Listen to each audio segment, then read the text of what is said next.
Bueno, perfecto. Continuamos entonces con la segunda parte de este encuentro, esta conversación en el taller de la maquinaria agrícola, el encuentro número 11. Les recuerdo a todos que esto lo pueden encontrar en el canal oficial de YouTube de INTA Agroindustria, que les va a aparecer el link seguramente en alguna parte de sus pantallas.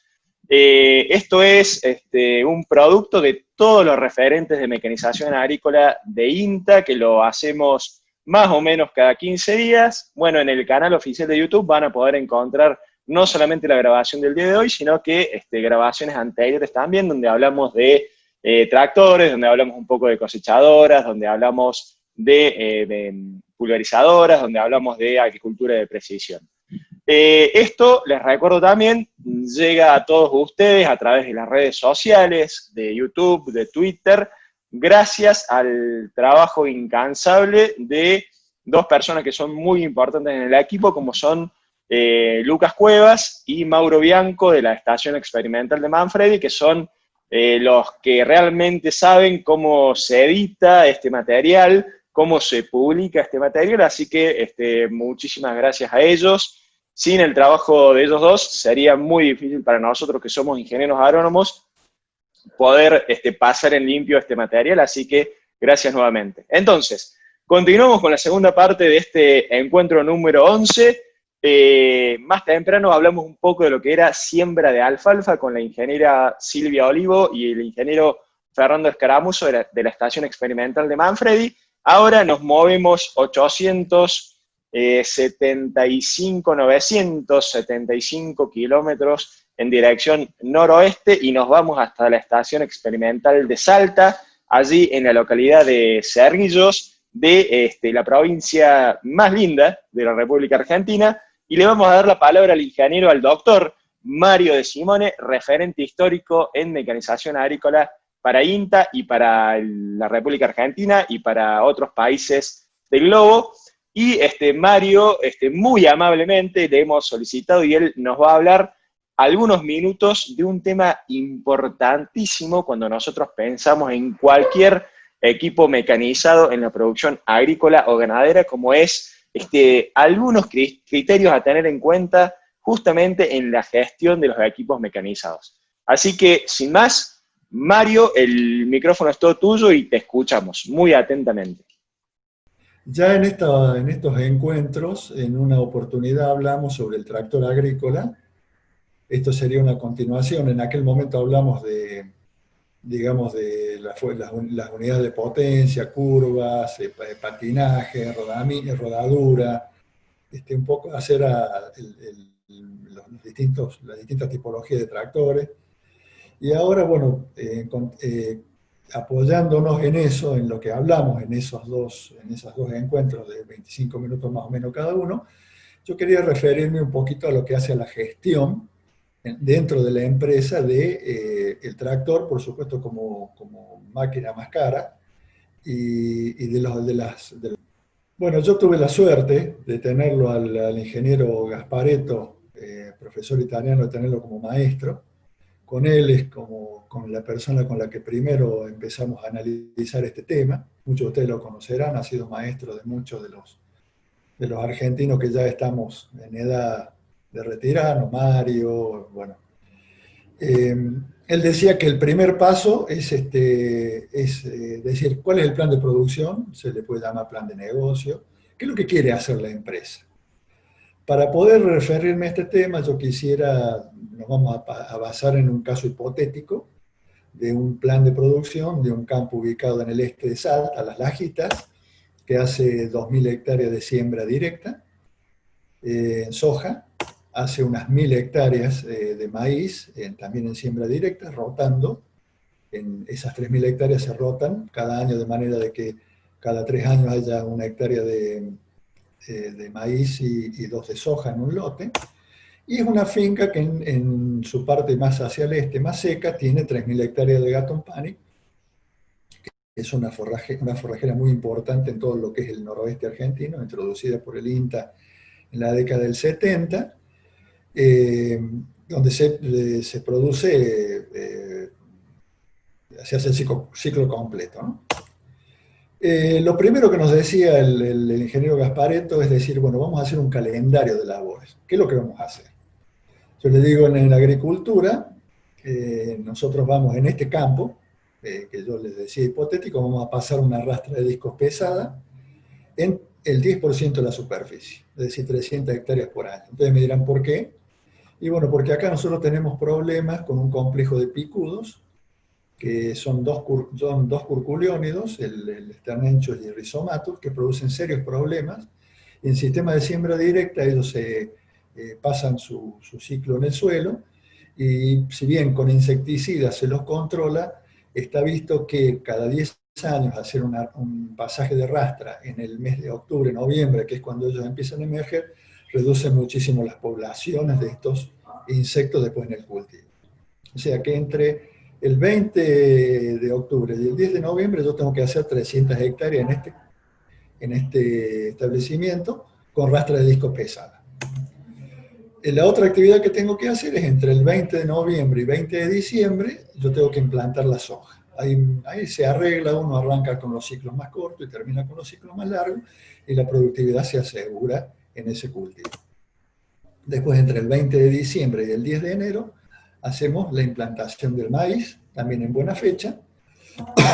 Y por último, entre finales de febrero y mediados de marzo, le hacemos 300 hectáreas de rastra al gato en pánico. Tenemos 3.000, quiere decir que cada 10 años estamos pasando la rastra de disco. ¿Esto por qué?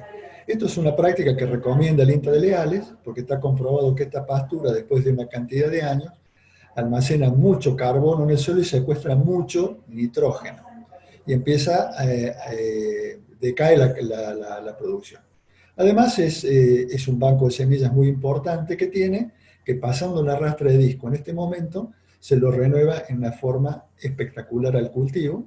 Obviamente hay que aprovecharlo, como nos decía Silvia, recién como diferido en la primavera, cuando las vacas empiezan a parir, se ponen las vacas de cría, y bueno, y el año siguiente, como nos recomienda el ingeniero Peiretti, esas hectáreas como recién reimplantadas, con toda la fuerza, podemos ir a hacer los procesos de nidificación, es decir, de conservación de forraje. Entonces, en función de esto, rápidamente, yo hago los cálculos que todos sabemos hacer con el ancho de labor, velocidad de trabajo, tiempo perdido. Yo veo que, bueno, esto es lo que nos decía Gasparetto, de estos 30 días que yo tengo para sembrar soja, o estos 20 días que tengo para sembrar el maíz, yo voy a aprovechar el 50%. El resto es tiempo perdido. ¿Por qué es tiempo perdido? Porque no llueve, porque llueve mucho. En definitiva, yo tengo que calcular que mi capacidad de sembrar estas 3.000 hectáreas lo voy a hacer en 15 días y no en los 30 días de fecha óptima. Hago los cálculos y veo que yo necesito sembrar 120 hectáreas de soja por día. Profundizo un poquito más el cálculo y digo, bueno, yo para sacarle más productividad a mi equipo puedo trabajar 18 horas por día. Es decir, con 2 turnos de 9 horas a los operarios. Que eso se hace, normalmente se hace y se hacen inclusive hasta tres turnos. Mi experiencia de haber trabajado en grandes campos, que lo hice antes de entrar a la INTA, en realidad un día de 24 horas no rinde más de 20 reales, el resto se pierde el tiempo, ¿no? Si hago ese cálculo, yo sé que ahí ya puedo empezar a ver más clara la cosa. Yo necesito una sembradora de 24 surcos, que yo sé que trabajando a 8 kilómetros por hora de velocidad real, es decir, no la que me dice el manual de tractor, porque el tractor patina, yo con 24 surcos puedo atender esa demanda de sembrar 2.000 hectáreas de soja en 15 días. O puedo hacer otra opción, trabajar 20 horas por día, un poquito más, y ahí puedo usar una máquina un poquito más chica. Ya vamos a ver por qué empezamos a jugar con tratar de buscar la máquina más chica posible.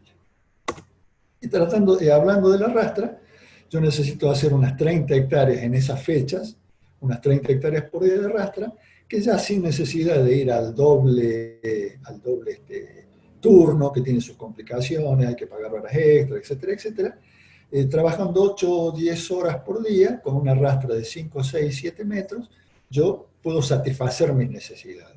Es decir, estoy haciendo lo que el profesor Gasparetto nos enseñó. Primero veamos qué es lo que necesitamos, estimemos qué es lo que necesitamos y cuándo lo necesitamos. Y recién salimos a ver qué equipo compramos.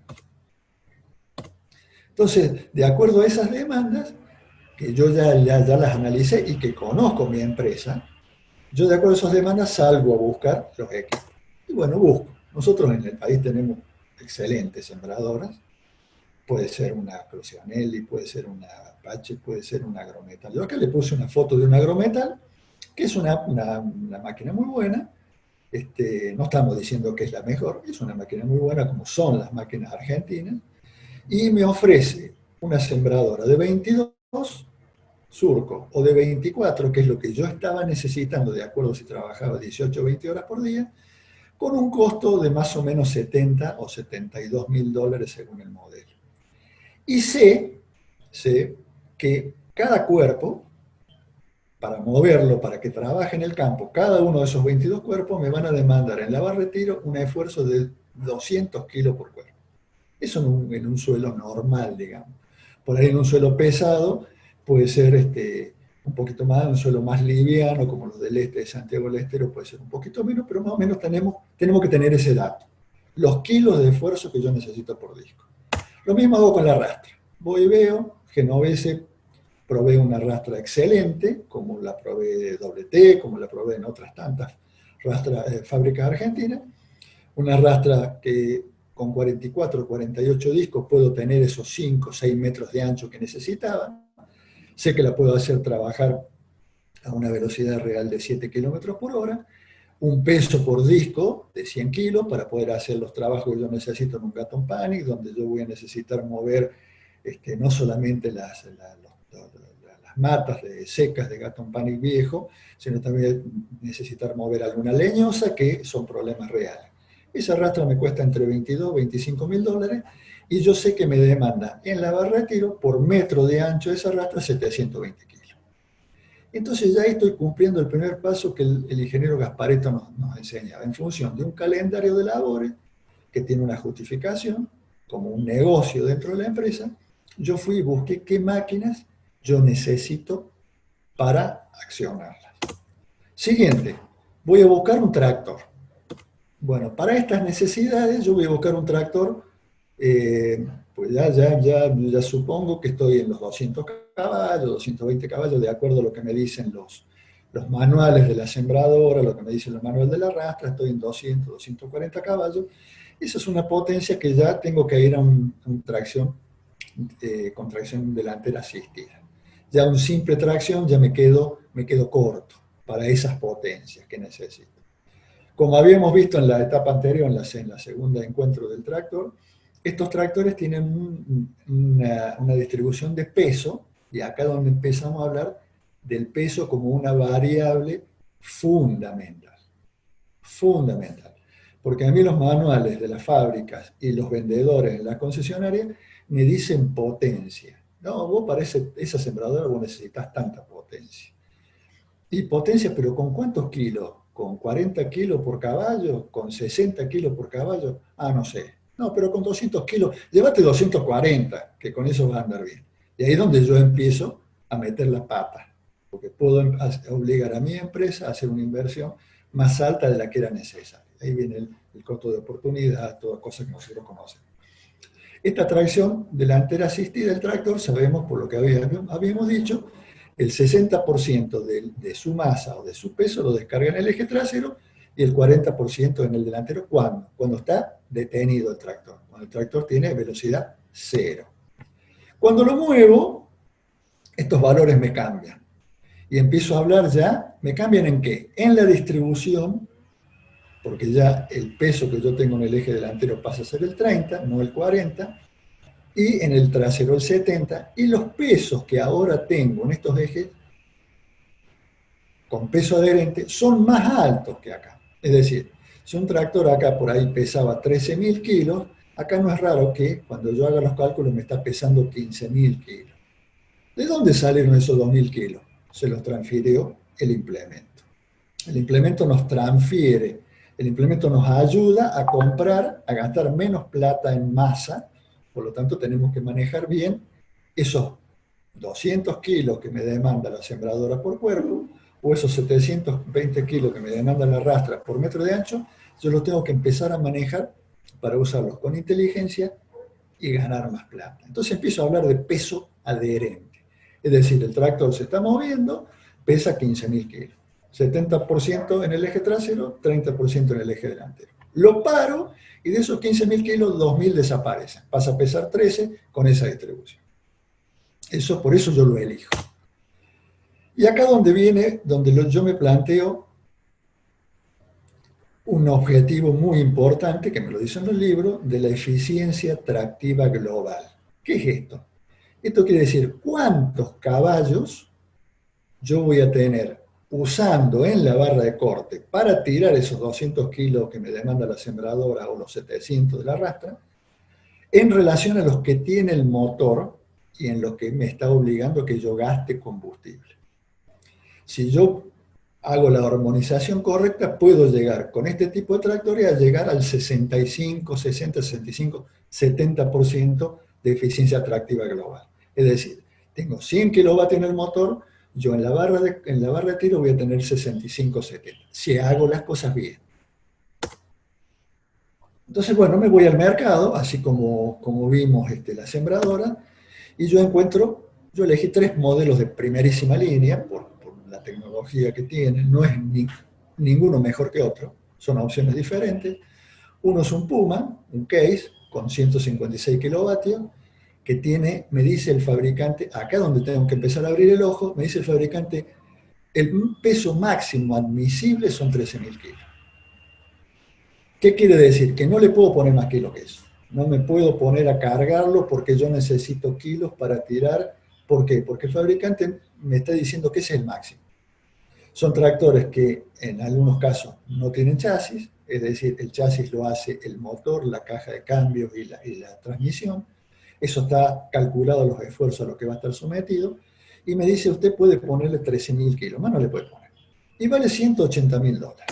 Segunda opción, tractorazo también, un 245, un New Holland, con 156 caballos, comparten el mismo motor, ya vamos a ver la curva, y el fabricante me dice, usted le puede poner hasta 15.500 kilos de masa, de peso, de ese peso estático, ¿no? Ahora, bueno, le va a salir un poquito más caro que el Puma, $190.000. ¿Es peor? ¿Es mejor? No lo sé. Son muy buenos los dos. Y una tercera opción es este John Deere 7215 con 158 kilovatios también, que la fábrica me dice 11.800 kilos de máximo. Usted no le puede poner más de eso. Le puede sacar todo lo que quiera en función de los análisis que vamos a hacer y le cuesta $150.000. Vemos acá que 3 tractores de primerísima línea que comparten los mismos neumáticos, que comparten la misma potencia, tienen precio diferente.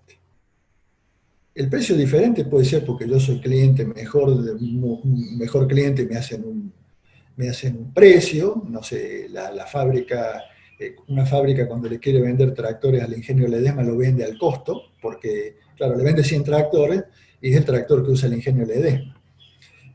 Yo puedo ser un productor que estoy endeudado, entonces me sale más caro. Bueno, el mismo producto sabemos que en el mercado yo lo puedo negociar con distintos valores.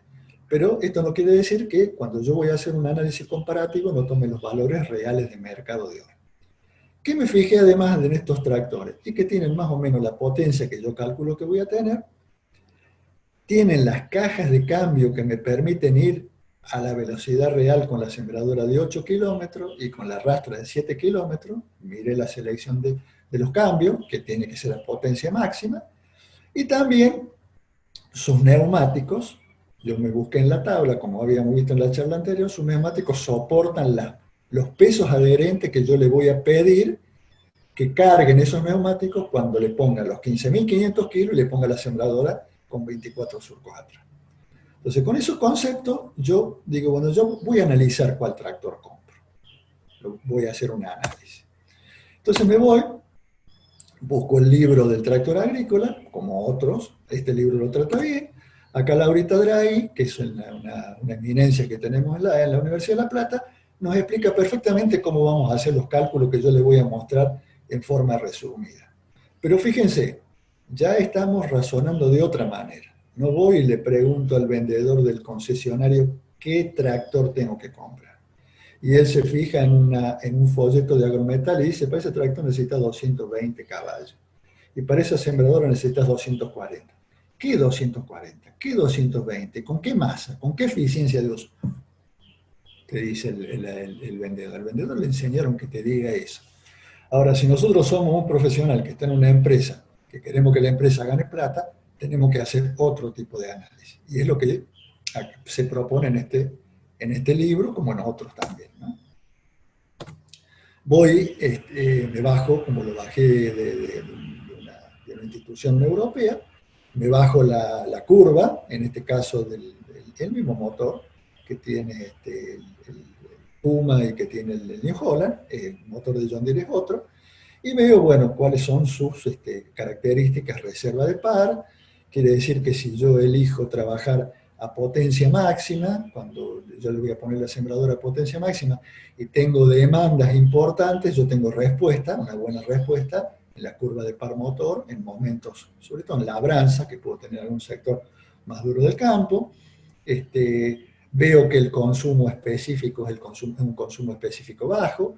¿Por qué? Porque son tractores con inyección electrónica, con cajas automáticas. Bueno, ya me está gustando bastante. El tema de la curva del par motor de John Deere no la pude bajar ayer de Nebraska, pero es muy parecida porque son tecnologías de punta. Entonces, ¿qué es lo que voy a hacer ahora? Ahora voy a hacer lo que el ingeniero Gasparetto nos decía. Vamos a armonizar el tractor con esa sembradora o esa rastra que yo ya estoy decidido que voy a comprar.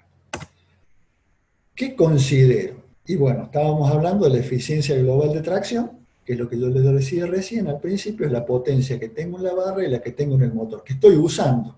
Es decir, la que yo estoy usando en la barra, de la que tengo en el motor y estoy gastando gasoil para generar. Me dicen los libros, me dicen sobre todo los americanos que han investigado mucho sobre eso, yo tengo que estar en el 60-65% en un tractor auxiliar con delantera. Si es un articulado ya llego al 80%. Pero el articulado tiene otros números, tiene otras cuestiones que lo hacen mucho más complicado. El esfuerzo de tiro, es decir, esos 200 kilos del cuerpo de la sembradora multiplicado por el número de cuerpos, me va a dar el esfuerzo de tiro que yo le voy a obligar al tractor que haga. Y el peso adherente. A mí, SOS, un investigador, un prócer, un investigador de la John Deere, él llegó a la conclusión que un tractor de esta naturaleza como la que nosotros tenemos, no le deberíamos pedir un esfuerzo de tiro mayor que el 40% de su peso adherente. ¿Por qué? Porque si yo le pido un esfuerzo de tiro mayor, el tractor va a gastar en patinar, va a gastar en rodadura, voy a gastar gasoil, que no va a ser en producir. Va a ser en usar, voy a gastar gasoil voy a malgastar gasoil.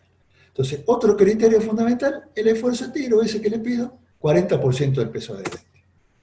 ¿Cómo calculo el peso adherente? Este QSUAD es el peso, eso que yo le decía cuando el tractor está estático, más un 0,25%, un 25% del esfuerzo de tiro. Por eso es que yo le decía, un tractor que pesa 13.000 kilos parado, puede llegar a pesar 15.000 kilos cuando funciona. Y el esfuerzo de tiro, que es lo que estamos diciendo acá, no debe ser más del 40% del peso adherente. Si yo le pongo una sembradora mucho más grande de lo que él puede tirar, yo voy a hacer, le voy a exigir un esfuerzo de tiro más alto que el que me permite su peso adherente, voy a tener acá una relación del 50%, pero el gasoil lo voy a gastar en patinar, no en tirar el tractor, que es lo que muchas veces nos encontramos con ese problema. Y el límite de patinaje, como decíamos el otro día, 12% en el eje trasero.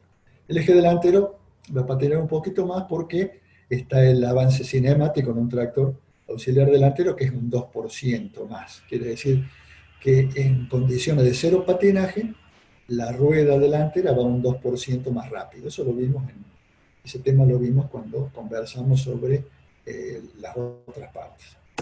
Bueno, voy a un análisis técnico que rápidamente yo acá les muestro. Esto lo van a hacer en base al libro. Acá yo tengo el análisis para la sembradora, tengo la potencia, que me dice la fábrica que tiene, el esfuerzo de tiro. ¿Yo por qué tengo este esfuerzo de tiro? Y bueno, porque estos dos tractores, la masa que tienen, a mí me permite, estando en el 40% del coeficiente ese de tracción, me permiten meterle sobre sus 13.000 kilos, este tractor está al máximo de su peso, 4.800 kilos de tiro. ¿Esto de dónde viene? De 200 kilos por cuerpo por 24 cuerpos. Este otro tractor, el New Holland, yo no necesito ponerle los 15.000 kilos que él tiene, entonces le bajo el lastre y le pongo 13.000, ¿para qué? Para que me tire la sembradora y estemos conservando este 40% de coeficiente de tracción. Fíjense que el peso adherente sube. Yo acá de 13.000 kilos que tengo de masa estática, cuando le sumo el peso adherente, acá estoy en 14.000 kilos. El último tractor, el John Deere, como su masa no me permite, el fabricante no me permite superar los 11.800 kilos, yo le tengo que poner una sembradora de 22, no me da para la de 24. Si no, empiezo a violentar esto, voy a subir del 40% de la relación entre el esfuerzo de tiro y el peso adherente, y el tractor va a empezar a patinar. Entonces, bueno, seguidamente, ¿qué hago? Voy y veo si estos 9.000 kilos que tengo atrás, que son 4.500 kilos por rueda, voy a la tabla y veo si el neumático que el fabricante que el vendedor me está vendiendo, no el fabricante no vende mal, muchas veces el problema está en el concesionario me está vendiendo un tractor con ruedas simples, y cuando veo las ruedas simples no soportan una capacidad de carga de 4.500 cada una. Cuando voy a la tabla llega a 4.000 y gracias. Entonces, bueno, o tendré que ir a una dual, o tendré que ir a una radial. Yo me cerciono de que estos pesos adherentes los neumáticos los soporten. ¿Eso qué pasa? Eso vamos a los campos muchas veces y vemos los tajitos esos que se producen donde se insertan en la banda, en el talón del neumático, donde se insertan los tacos. Vemos esos tajos y bueno, estamos trabajando con neumáticos que le estamos poniendo una carga mayor, producto de este esfuerzo de tiro y producto de esta masa que el tractor tiene, mayor de la que puede soportar. Bueno, uso la información, lo que muy bien nos explica Laura Draghi en el libro del tractor, calculo la potencia que yo voy a usar en la barra de tiro para tirar esa sembradora, la potencia que en función del peso que le puse al tractor voy a gastar en deformar el suelo, en hacer la huella, y la potencia que voy a gastar en patinar. El tractor tiene que patinar, eso ya lo vimos. Un tractor que no patina gasta poco acá, pero gasta mucho en rodadura. En definitiva, vamos a la eficiencia global de tracción, que se acuerda que nos habíamos propuesto como un desafío. Acá estamos. ¿Qué es lo que estamos poniendo? La potencia que tengo en la barra de tiro, 105 kilovatios, sobre los 156. Y estoy en una eficiencia global de tracción del 67%. Estoy muy bien. Estoy fenómeno con los tractores, tengo un coeficiente de tracción adecuado, el peso adherente de los neumáticos me lo resisten, la potencia que tengo me permite tirar el implemento que yo necesito para hacer 120 hectáreas por día. Y bueno, no nos olvidemos, Fernando, que podemos elegir una sembradora neumática, y la sembradora neumática, el ventilador, el que produce la succión, me va a consumir, con su bomba de caudal variable, me va a consumir más o menos 10 kilovatios. 10 kilovatios que lo va a tener que producir el motor. Entonces, acá llego a la potencia total que yo voy a usar. ¿Sí? De este voy a usar 155 kilovatios sobre 156 que tiene, más o menos casi el 100%, y acá estoy en el 90%. Además, tengo curvas de características de motor que me dicen que cuando tengo una demanda mayor, va a ir un poquito más despacio el tractor, pero la curva de par me va a permitir superar ese momento. Entonces estamos fenómenos. Podemos hacer las 120 hectáreas por día, estamos comprando los tractores adecuados y estamos haciendo un uso eficiente de la potencia. ¿Qué pasa si yo le pongo acá 13.000, en vez de 13.000 kilos, le pongo 15.500? Y bueno, voy a poder tirar más. Me va a crecer los 105 kilovatios de la barra de tiro, me van a crecer los 25 kilovatios de rodadura y no me va a alcanzar la potencia que tengo en el motor. Es el juego que uno tiene que hacer técnico, como para decir, bueno, yo estoy seguro que este tractor, estos son los tractores que tengo. Cuando voy a hacer el análisis de la rastra de disco, probablemente esté un poquito sobrada con los tractores, pero es en el costo total de la empresa, la rastra de disco es un tema menor. No puedo darme el lujo de comprar otro tractor para operar la rastra de disco. Yo con un tractor estoy haciendo las dos cosas y le estoy haciendo muchas horas en el año, que eso también es importante. ¿Cómo voy a calcular el consumo? Que es básico, que más o menos el 25 a 30% del costo total de un tractor. Lo voy a calcular el consumo específico, que las curvas me dicen, de acuerdo a lo que busque, está bien, 225 gramos por kilovatio hora que genero, por los kilovatios estos totales, que le voy a pedir al tractor que entregue, lo voy a dividir por la densidad, es decir, los kilos por litro del gasoil, porque acá estoy usando kilos, los datos de los ensayos en los centros de ensayo de motores a mí me lo dan en kilos, no me lo dan en litros, y voy a dividir las horas que me demanda hacer una hectárea, que es la inversa de las hectáreas por hora. Ahí yo voy a poder tener el consumo en litros del tractor, que es un gasto variable. Es un gasto variable que yo voy a incurrir en la medida que le ponga más o menos hectáreas en el año. El consumo medio, el consumo variable medio va a ser la suma del combustible, lo que yo gaste y que calcule ahí, la mano de obra, con su precio, el mantenimiento, que es un porcentaje del combustible, que está más o menos en el 20% de la plata que yo gasto en combustible, tengo que pensar que voy a tener que gastar en reparar el tractor, en hacer cambio de filtros, de aceite, reparar la sembradora, etc.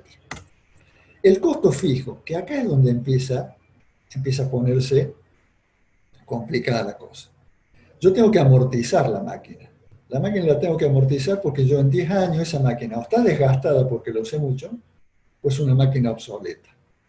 La tengo que amortizar. Entonces, en la plata que yo pongo en mi gasto operativo para hacer soja, para hacer maíz, para hacer gatón panes, tengo que poner una cuota de amortización. ¿Qué va a ser la relación entre eso lo dice el ingeniero Frank, que lo trabajó mucho en la Universidad de Buenos Aires, el valor a nuevo de ese tractor, menos el valor residual, un 35% más o menos, lo voy a dividir por la cantidad de horas, la cantidad de hectáreas, la cantidad de años que yo quiero hacer esa amortización. Más los intereses. ¿Esto qué quiere decir? Si yo pongo plata en un tractor y en una sembradora, no lo voy a poder poner a esa misma plata en vacas. No la voy a poder poner en fertilizante. No la voy a poder poner en mejorar mi planta de procesamiento para hacer peleteo de soja. Pues la plata la puse ahí. Entonces, eso es lo que nosotros entendemos como el costo de oportunidad. Son los intereses normalmente de la banca, eso también el ingeniero Frank lo estudió mucho. Cuando sumo ambos, yo voy a que el costo medio variable más el costo fijo me da el costo total que yo lo voy a poder sacar por año, por hectárea, por hora, por la variable que a mí me guste. Y ahora vamos a ver cómo nos da algunos de los resultados. Fíjense, la opción primera, el Puma, a mí me da un costo variable de $31 por hora. Voy a trabajar menos horas, con este voy a trabajar 600 horas, en cambio con el John Deere voy a trabajar 650 horas porque es más chico. El costo fijo está en función de la inversión que yo hice y las horas que lo use. Me da un costo total de $77 por hora. Fíjense que no es una cosa menor. Multipliquémoslo por 607 horas y un costo alto que yo incurro por hacer función, por haberle hecho comprar a mi empresa ese equipo, que estoy tranquilo porque tiene alta eficiencia. La segunda opción, acá ya me sale un poquito más caro el costo total, el costo variable es el mismo, porque tienen la misma potencia, operan con la misma sembradora, con la misma rastra, y el costo fijo acá varía un poquito. ¿Por qué? Porque este tractor era más caro. ¿Por qué era más caro? Porque en vez de 13.000 kilos, que me ofrecía este me ofrecía 15.500. Y eso no me lo regalan. Los kilos los tengo que pagar. Y vamos al John Deere.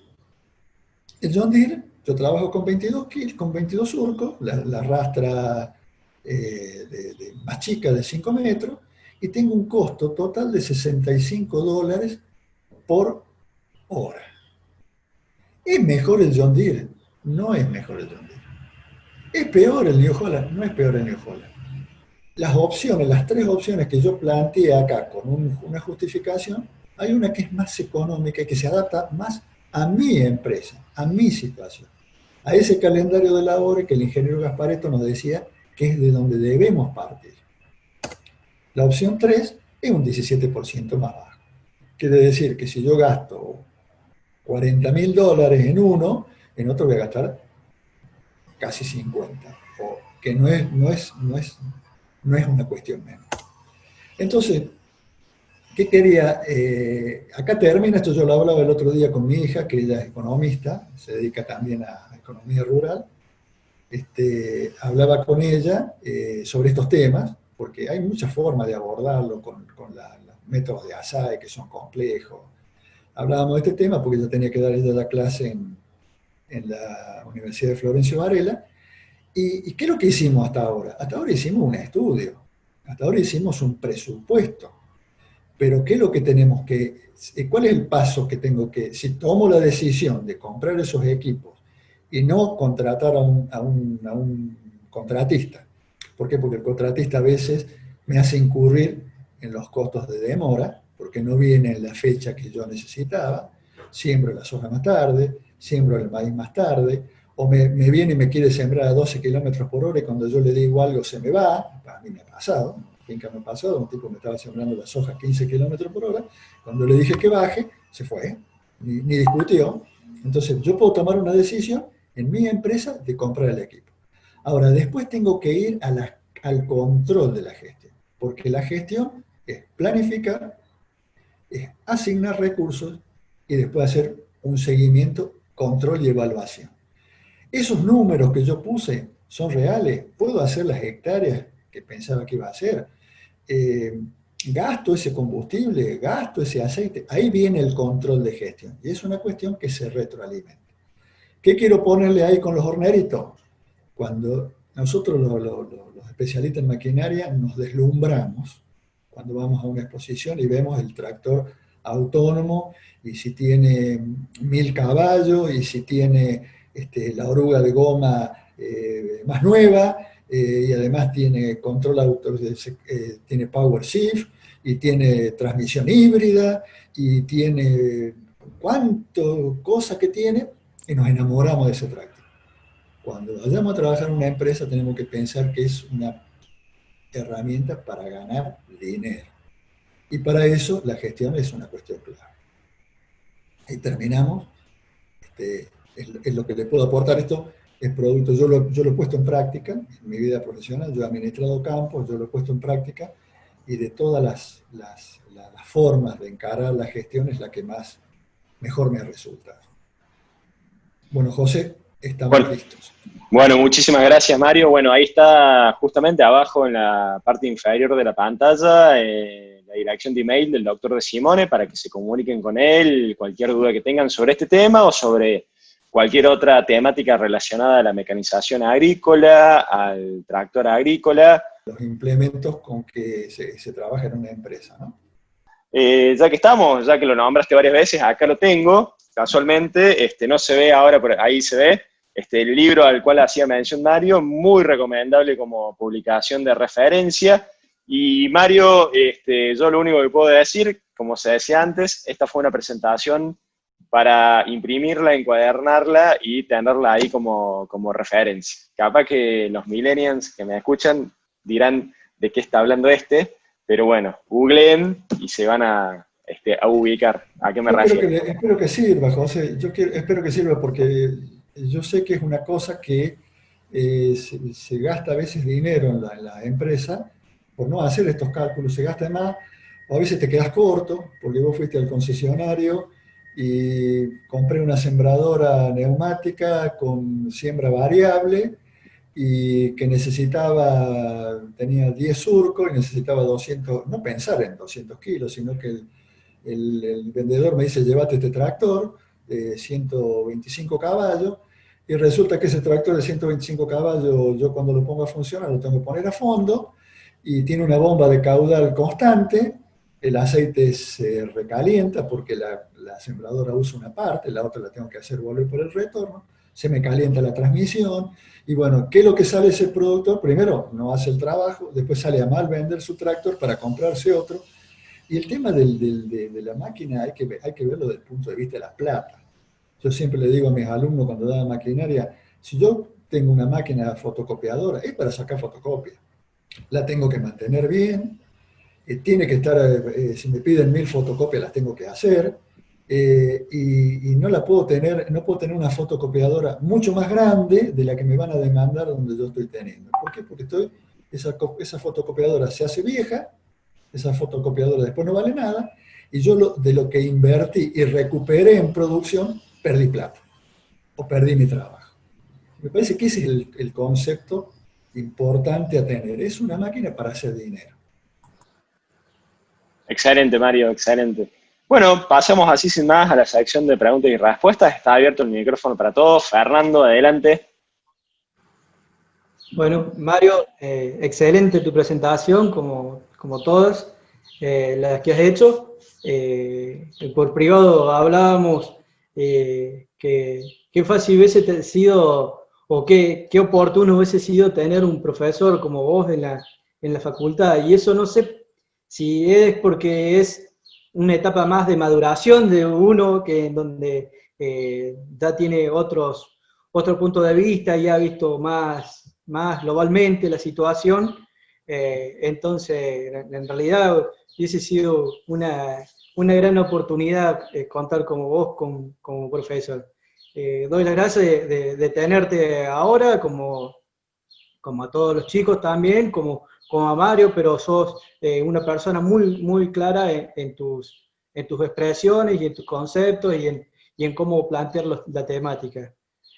Por otra parte, quería comentarte, y hay mucho en cuanto a lo que siempre hago un comentario en todas las presentaciones que hago, desde el punto de vista de la agricultura de precisión, y cuando hablamos de sembradores, y hablamos de sembradora directa, y siendo referentes a nivel nacional y internacional en cuanto a siembra directa, hago mención en cuanto a todas las condiciones que tiene que tener un tractor, porque si vamos a elegir una sembradora, y una sembradora moderna hoy en día, vamos a tener que tener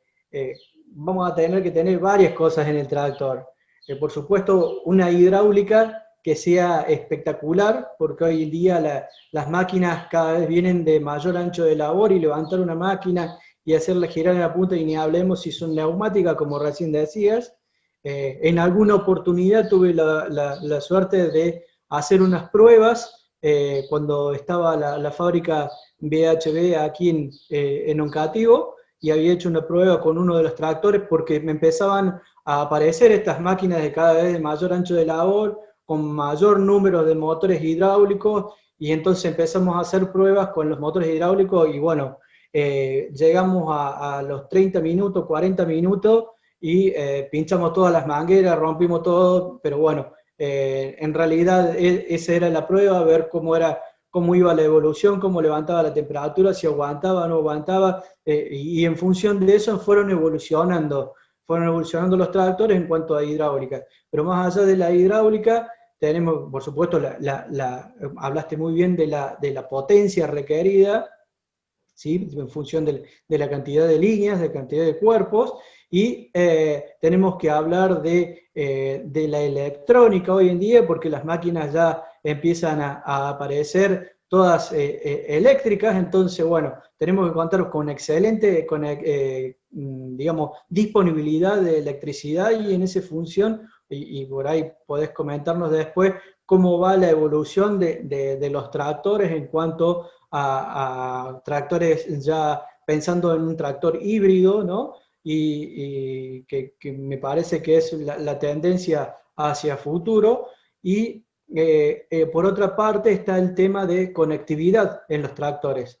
La conectividad va a jugar también un papel pero muy importante dentro de esta de este nuevo paradigma en cuanto a la producción que se viene. ¿sí? El productor hoy en día ya no puede estar pensando en que esta tecnología que está viniendo la van a aprovechar sus hijos.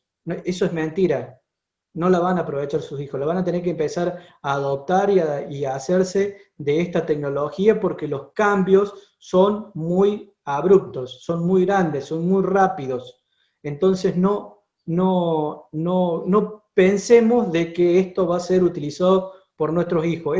Esta tecnología la vamos a estar utilizando en poquito tiempo. Algunos ya la están utilizando, otros no. Entonces ya los tractores están empezando a venir justamente también con esa configuración en sus pantallas, en donde podemos contar como con los teléfonos, cuando vamos al Play Store para buscar alguna aplicación, justamente ya también tienen su Play Store, o, por así llamarlo, se llaman de distintas formas, tienen conectividad. Tenemos que llegar, por supuesto, me van a decir, la conectividad en el campo no existe. Sí, no existe, a lo mejor eso va a estar creciendo. Recuerden que les dije que el crecimiento de la tecnología viene muy rápida, muy rápida. Entonces no nos colguemos pensando en que, como decía José la otra vez, ahí en una parte de Lajita, cuando haya conectividad en Lajita, va a haber conectividad en todas partes, va a haber, es un problema justamente mundial y no creo que no lo vayan a solucionar. Así que, bueno, más que nada era un comentario y un agradecimiento, por supuesto, Mario, porque fue excelente tu presentación. Te agradezco, no creo que sea para tanto. Yo creo que la formación es una cuestión continua, ¿viste? Yo lo mencioné al ingeniero Gasparetto, porque yo lo tuve de profesor a él en Italia cuando tenía 32 años y me enseñó cantidades de cosas, una eminencia. Y bueno, uno aprendió y ahora lo que pasa, lo que simplemente uno trata de hacer es pasárselo a ustedes, porque estas cosas que cuando empezamos con Mario en el 90 a trabajar juntos, había muchas de estas cosas que no las sabíamos. Muchas de las cosas que vos dijiste en la charla hoy de siembra no las sabía. Y las fuimos aprendiendo. El asunto que tenga continuidad, lo que la gente sabe de una generación a otra para que se vayan potenciando, ¿no? ¿Vos te acordás el otro día esa jornada que hicieron ustedes sobre el Far Progress Show, que le hicieron virtual? Ese americano que entrevistaron por riego, que dio una charla en español, que hablaba español perfectamente, lo mencionaba Trudeau, al premier canadiense, que había dicho hacía poco que nunca había visto cambios tan rápidos como habían ocurrido ahora por esta pandemia, pero él estaba convencido que en el futuro no iban a ser tan lentos como eran estos cambios rápidos de hoy, ¿no?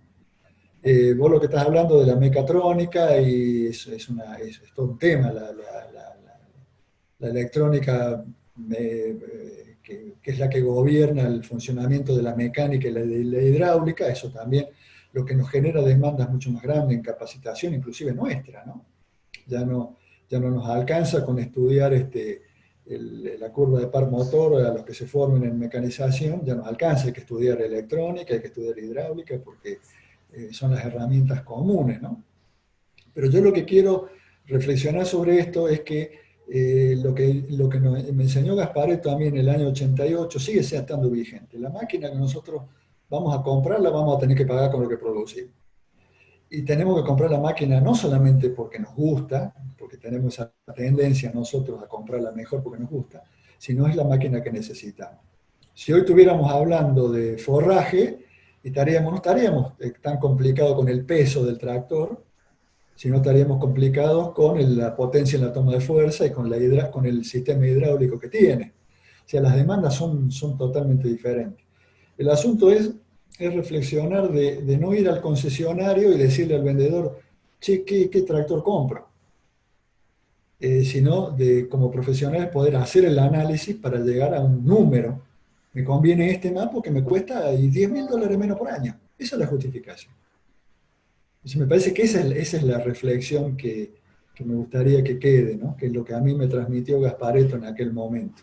No sé si tuvieron la oportunidad de conocerlo, ya está jubilado, venía mucho a la Argentina. Una eminencia, hablaba español, alemán, inglés, italiano, y uno sabía en qué país había nacido. son esos maestros que uno tuvo suerte de tener, pero él nos hizo reflexionar sobre eso. Vamos a comprar lo que nos haga falta porque lo tenemos que pagar con lo que producimos, ¿no? Muchas gracias, Mario. Enrique. Sí, Mario, vos mostraste una imagen de un tractor, por supuesto asistido, de tracción delantera asistida, con 4 ruedas iguales. Yo también lo he visto acá en el campo y rápidamente, por lo que recuerdo, me parecería que eso no estaría bien equipado, por lo que si nosotros necesitamos el grueso casi del peso adherente atrás, al tener una rueda chica no estaría aprovechando toda la potencia. ¿Es así o estoy equivocado? Vos decís el John Deere ese que le pongo de costado para el peso adherente. Bueno, ese normalmente el tractor lleva ruedas más pequeñas adelante, rodado, por ejemplo, los 3 que yo puse tenían rodado 28 y 38 atrás. Porque está discutida realmente cuál es la contribución del eje delantero a la tracción global. No así en el articulado. El articulado uno puede suponer que son 2 tractores de tracción simple que los enganchamos uno con el otro y hacemos el mismo tratamiento. Acá hay una discusión, hay una escala de grises de cuánto aporta la tracción auxiliar delantera. Entonces por eso se pone siempre menos peso adelante y una rueda más chica. Ese tractor que vos viste son tractores especiales de alto despeje para surcos estrechos. Por ejemplo, un cultivo de tabaco, lo sacó New Holland, lo sacaron varios, son tractores especiales, son de ruedas angostitas, muy angostitas, son altas para tener buen despeje. Pero no son tractores donde la tracción sea la prioridad, ¿sí? Probablemente la tenga que cambiar esa foto, es buena la reflexión que estás haciendo. Como siempre. Yo lo he visto en el campo para cultivos extensivos, o sea, evidentemente no está bien vendido. Es interesante porque acordate lo que dijimos, que pensando en rodadura, que yo tengo que gastar potencia y gasoil en rodadura, por un lado juega el peso, que el peso yo lo tengo que tener para poder arrastrar. No pasarme, porque estoy gastando mucho en rodadura. Pero también hablamos de que la menor rodadura se consigue cuando la huella es más larga. O sea, la misma superficie de huella yo la consigo distribuir en una figura más alargada, más angosta y más larga. Para eso yo necesito una rueda más angosta y más alta, que sería lo ideal, ¿no? Que es lo que en definitiva termina reproduciendo la oruga. La oruga termina siendo una huella angostita y más larga, pero la superficie es mayor que un doble tracción, inclusive que un articulado. Es Lo que pasa es que en este caso la rueda no sería tan alta como para compensar la ventaja de una rueda fina y alta, digamos, ¿no? Termina siendo fina y más petiza. Normalmente son finas y más altas. Las hacen finitas y son más altas. No sé cuál es el tractor que habrás visto. Pero tenía la rueda de... No sé cuál era el tractor realmente, tengo que fijarme en la foto que tomé. Pero tenía la rueda de la 18434, o sea, de la pulverizadora, o 38. No era muy grande. Adelante y atrás. Sí. 15.5 debe ser, porque 18 es bastante ancha. Y sí, mirá, no sé, no, habría que verlo. Pero el tractor auxiliar delantero es una cosa que está discutido, ¿viste? No hay modelos tan claros que te diga, ¿viste? Como, en cambio, el articulado de simple tracción está muy claro, eso está muy estudiado. Otro día estuvimos charlando con Laura Draghi sobre el tema y ella está conversando con unos brasileros y, bueno, porque Laura verdaderamente sabe, ¿no? Yo un poco repito lo que ella me enseñó. El tractor auxiliar con tracción auxiliar delantera es interesante por el tema de pesos, sobre todo por el tema de peso, pero no está tan claro si te rinde un 15%, un 20% más que uno de tracción simple. Está discutido, ¿no? Está discutido. Pero es un tractor hermoso porque cuando tenés que doblar en el campo con la tracción auxiliar delantera tenés círculos de giro más chicos. Si tenés un implemento ancho, viste, vos querés doblar más cerrado, y el implemento ancho es muy pesado, y cuando es tracción auxiliar, cuando es simple tracción, las ruedas de adelante van arrastrando, digamos, en el suelo. En cambio, el de tracción auxiliar delantera dobla, que parece un escaletre como dobla, ¿no? Pero también están los precios, ¿no? Ahora, la otra vez hablaba con Ignacio Lupi, un amigo sabe muchísimo de tractores, él está en Pauni, en una exposición en Brasil. Él lo acompañó Daniel Jorajuría, un profesor de La Plata que también sabe muchísimo sobre esto. Daniel ya se jubiló, y en una exposición le hicieron funcionar un tractor de Pauni con tracción auxiliar delantera. Se lo hicieron funcionar a la par de un articulado brasilero. Y los brasileros estaban enloquecidos, pero ellos eran dos tipos que habían ido a la exposición, lo habían dejado al tractor auxiliar delantera con todos los números, y los otros lo habían enganchado a un articulado. Obviamente que un articulado nunca va a rendir menos, pero cuando no lo optimizo, con uno por ahí le dan una paliza a otro, ¿no? Y decía, me contaba Ignacio, y si los brasileños no entendían nada, como nosotros con este tractor le castigamos un articulado de ellos, pero el articulado de ellos estaba mal balanceado, estaba mal contrapesado. Es un tema muy interesante porque hace al tamaño del tractor. Y el tamaño del tractor, cuando uno paga un tractor, sí es verdad lo que dice Fernando, tenés una cantidad de equipamiento, pero cuando uno paga un tractor, pagas potencia y kilos. Entonces, eso hay que optimizarlo, el número, ¿no? Muy bien, Mario. No sé si alguien tiene algún otro comentario que le quiera hacer al doctor Simone. Edgar.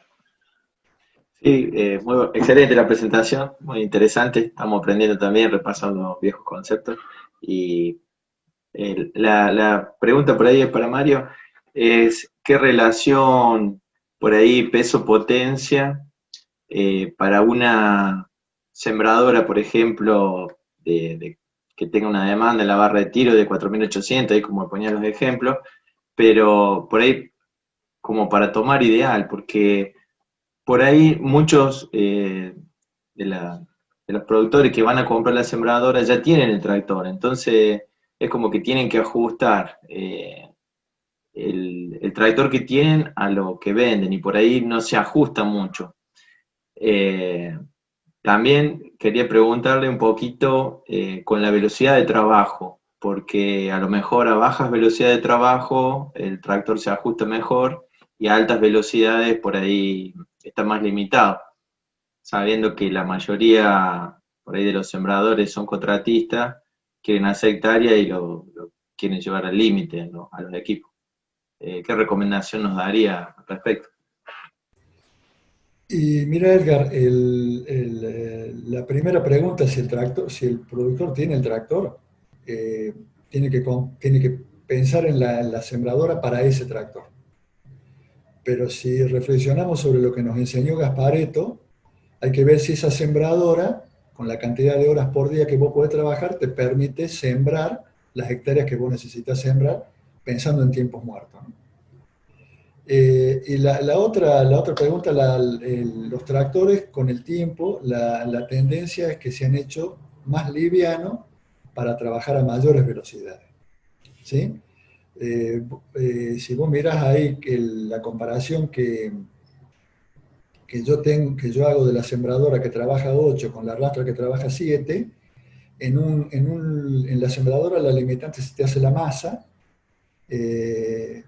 ¿Por qué? Porque la limitante se te hace la potencia. Es decir, cuando la potencia, ¿yo cómo la puedo usar?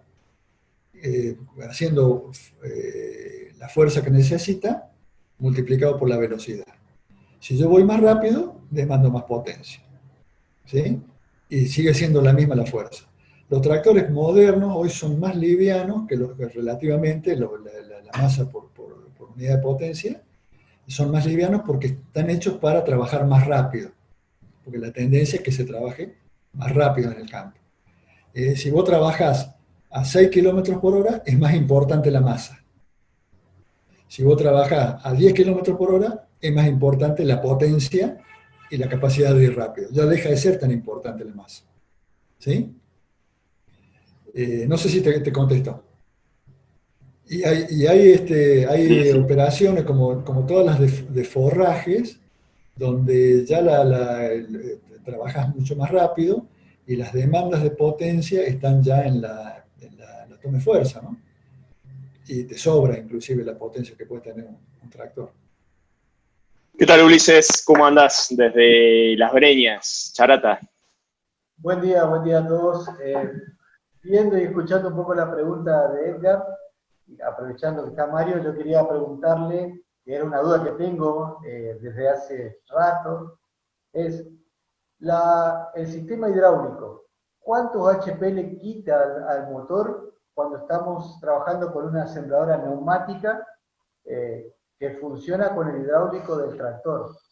¿Hay algún medido? ¿Se sabe cuánta cantidad de HP le quita al motor como para que, porque se nota mucho la diferencia entre una sembradora neumática con el sistema hidráulico autónomo y con una sembradora con el hidráulico del tractor? ¿Se sabe cuánto de HP? ¿20, 15, 25 HP le quita al motor? Lo que sí se siente en el motor que le cuesta muchísimo cuando el sistema hidráulico viene del tractor. Sé que te escuché muy bajo, Ulises, pero entiendo que tu duda está sobre la potencia hidráulica que te demanda una sembradora neumática. ¿Es así? Sí, básicamente es cuánta potencia le quita la sembradora hidráulica, o sea, una sembradora neumática, que funciona con el hidráulico del tractor. ¿Cuánto HP? Yo más o menos estipulé así al verlo que 20 HP seguro le quita al tractor para poder utilizar una sembradora de ese estilo, así, que no sea autónomo el sistema hidráulico. Mira, Ulises, yo en la charla anterior, en la segunda parte del tractor, hay una diapositiva. ¿Me escuchás bien? Sí, yo sí. Hay una diapositiva donde yo pongo cómo se calcula la potencia que te demanda una bomba hidráulica. La bomba hidráulica vos te va a demandar litros por minuto y te va a demandar una presión. Esa es la forma. Así como nosotros decimos que la potencia de un tractor es fuerza por velocidad, en hidráulica hablas de litros por presión. Yo en esta sembradora neumática, que hipotéticamente puse en este ejercicio que mostré recién, yo le calculé 10 caballos, 10 kilovatios de consumo. Son más o menos unos 14 caballos, unos 14 HP. ¿Eso de dónde viene?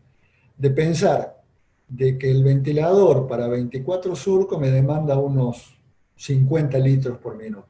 70 litros, 50, 70 litros por minuto. Entonces, eso te lo va a decir bien el fabricante. ¿Y con qué presión? ¿Con cuántos bares de presión? Cuando uno hace ese cálculo, ahí te da la potencia hidráulica. Y eso te va a pasar con cualquier máquina, porque hay máquinas que tienen mucha demanda de hidráulica, ¿no? La sembradora probablemente no es lo mismo una sembradora neumática que una sembradora neumática de fertilización y de siembra variable. Hidráulico, ¿no? No eléctrico. Por ahí se te va de, no sé, una sembradora de 10 surcos, se te va de 30 litros o tenés a lo mejor 20 litros más por los motores. Y también depende de los motores, a qué velocidad vos necesitas que giren, porque cuando le instruyas que siembre 2 semillas de maíz, el motor va a ir más despacio que cuando le instruyas que siembre 4. Entonces la potencia también va a ser variable. Por eso es importante que la bomba hidráulica sea de caudal variable. Yo en el análisis que muestro, en la charla que dimos recién, con la rastra de disco, no hay consumo de hidráulico. El consumo de hidráulico sale cero. En cambio, con la sembradora hay 10 kilovatios de consumo. Pero eso es variable. Pero sin duda es como decís vos, sale del motor. Y a eso le tenemos que poner gasoil. Y cuando calculamos la potencia del tractor, tenemos que considerar que vamos a generar potencia hidráulica también. Y como decía Fernando recién bien, eléctrica también. Va a haber casos donde la demanda de tu alternador va a ser mucho más grande, ¿no? Bueno, excelente, excelente las preguntas, excelente la respuesta, Mario.